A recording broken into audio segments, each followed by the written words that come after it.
Hi, I'm Stephanie. Welcome to my Clockwork Prince review. So, this is the second book of the Infernal Devices. How exciting is this? It's so good. Clockwork Prince was one of the best books that I've read with Clockwork Angel. I can't decide which one was good. It was better because both of them had so many great things in them. I give it a 5 out of 5 stars because it was so amazing. Most of the Cassandra Clare's books are amazing. I can't decide which one is my favorite. I can't decide if Infernal Devices is better than Moral Instruments. What happens with Will and Magnus at the ending of the first book? So we discover what happens in this one. They're at the council at the beginning of the book, and Charlotte is there, and everybody's there. But they're asking if Charlotte can take the institute again. Can she still be in charge of the institute? But of course, because she's a woman, and in those days being a woman wasn't cool, and except for the dresses, because the dresses are cool. And so she's just managing an institute, and everybody doesn't want her to be there, especially Mr. Lightwood. We discovered that Mr. Lightwood and Mr. Fairchild, which is Charlotte's dad, they had something bad with the Mrs. Lightwood that maybe killed herself, but she had demon pox because of Mr. Lightwood, because he had relationships with demons, which is really disgusting and terrifying. I am disgusted by this, and I was disgusted at the ball, which was I'm going to talk about later, when he was with that demon. At the council, Mr. Lightwood just decided that to give a challenge that she must defeat Mortman, or kill Mortman, or find Mortman, most of all, in 2 weeks, which is practically impossible. No one can do that. No one can just track someone that is so hard to find. Yeah, I was just kill that bastard, man. Why doesn't anyone take Charlotte's side, man? It's 2 weeks. I don't know. They just can't do that, and obviously there's someone that betrays them, like we read here. And I was asking myself all the freaking long, who is betraying them? Then we learn it's Jessamine. Jessie? I was so surprised by this.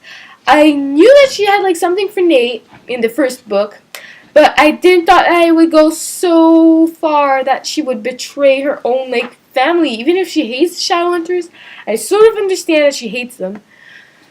But yeah.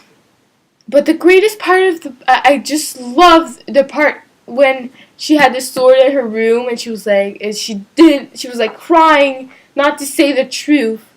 And I thought that was just an amazing part of the book. I was so excited, I wanted to know all her answers of every question. I was like, oh, that was one of my favorite parts, because it was so stressful. You wanted to know what would happen, and everything. You were just so excited. Well, everything is related to the Mortal Instruments, the sensor that Henry's creating, and that it's going to come back in the Mortal Instruments, and it's actually a real device that is going to be used in the Mortal Instruments. So I think it's really cool. I love the part when Jessie is Tessa is just imagining Jessamine in her cellar of the Science City, and she sees that she's breaking the ring that Nate gave her for the wedding thing.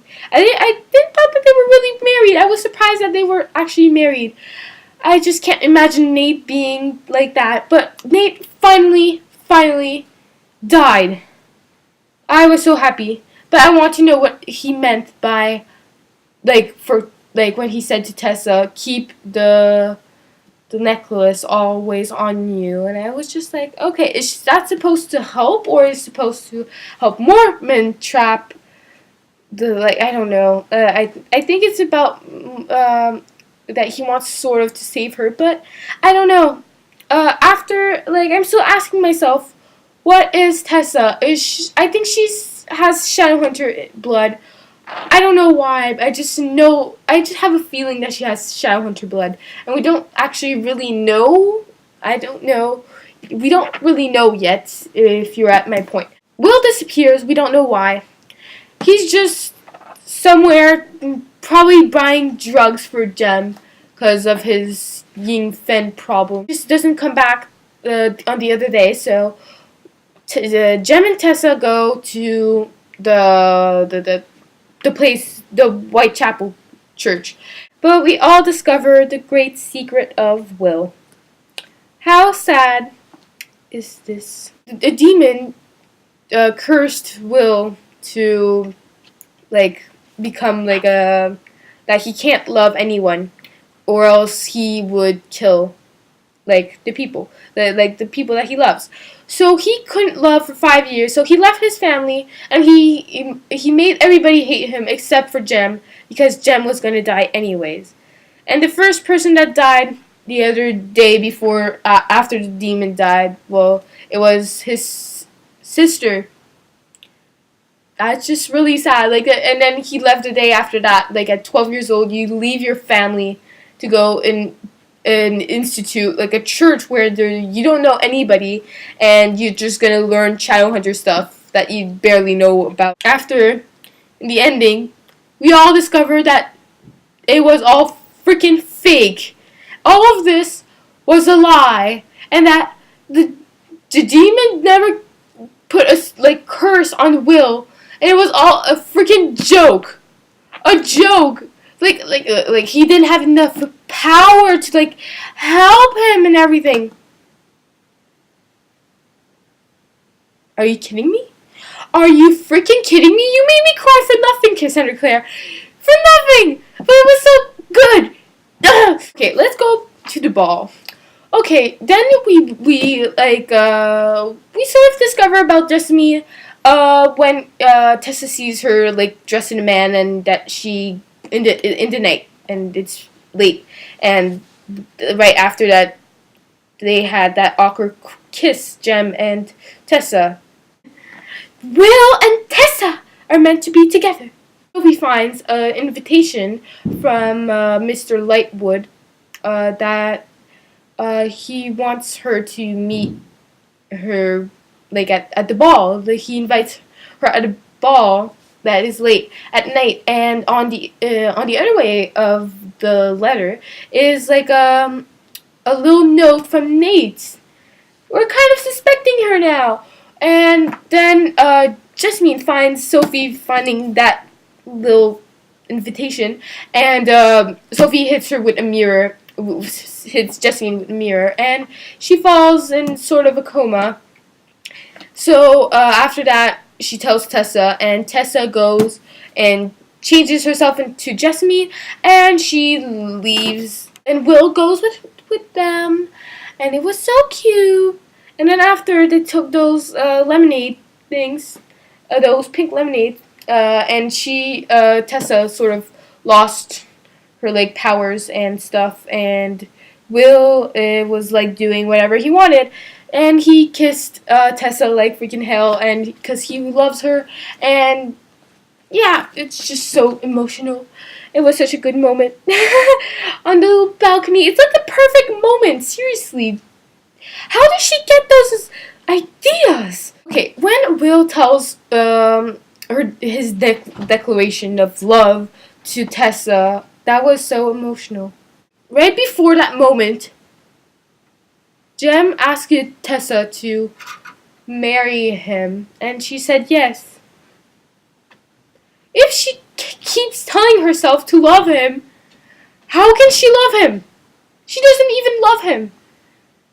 Oh my god, what is this? It's torture, okay? She loves Will, and he loves Tessa. Jem loves Tessa, yes, and it's cute. He's all cute, and he's gonna die anyways. So you just can't marry a guy that you know he's gonna die just to make him happy. Then there's like Henry and Charlotte. They're so freaking cute. Henry and Charlotte, they're like my favorite couple of this book. I don't know why, but they're like my favorite couple. Henry's all like, and want to invent everything, and he's so curious about everything, and he's so like always joyful, and I love that about him. And Charlotte, she's just so like light on her feet. She's just like, oh, I love her so much. She's just a perfect person, and she's just like 23 years old. Okay, I was surprised to that too. Henry and Charlotte are expecting a baby. Yay! Congratulations! After there was Gideon, what the hell is that name? And Sophie that just come together. Sophie, I love her so much. I love her mention of, like, I love how Santa Claire makes her, because just because she has a scar, it's not that important, that it's not the important part of her. It's like really her inside beauty. I love that Tessa sees it, and that now Gideon sees it. And I love that so much. It makes her more confident, more happy.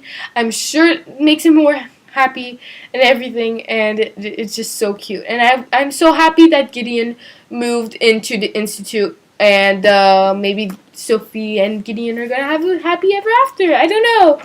"Hello," said the girl, in a voice both surprising soft and surprisingly firm. "I apologize for interrupting your dinner hour, but I had nowhere else to go. I am Cecily Herringdale.